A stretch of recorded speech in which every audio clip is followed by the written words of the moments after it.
Good morning guys, once again Vanessa Espanyol. I'm gonna show you the row house of Kaya Home. Tara, let's get inside. Ganda ng color ng bahay. Ayan.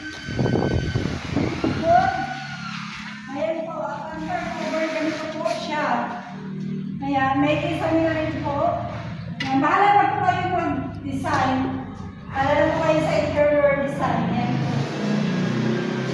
Ito po yan. Ito ay natambak.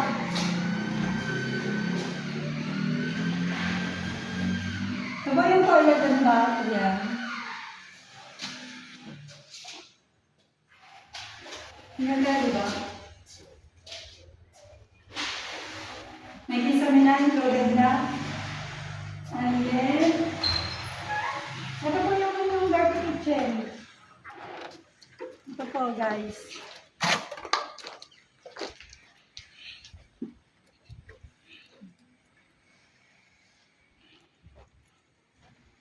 Ayan po, may kasama na dito ceiling sa labas. So ayan guys, if you want to know more about the row house of Kaya Homes, message me, Vanessa Espanyol. This is affordable houses for families. Sige po guys, see you!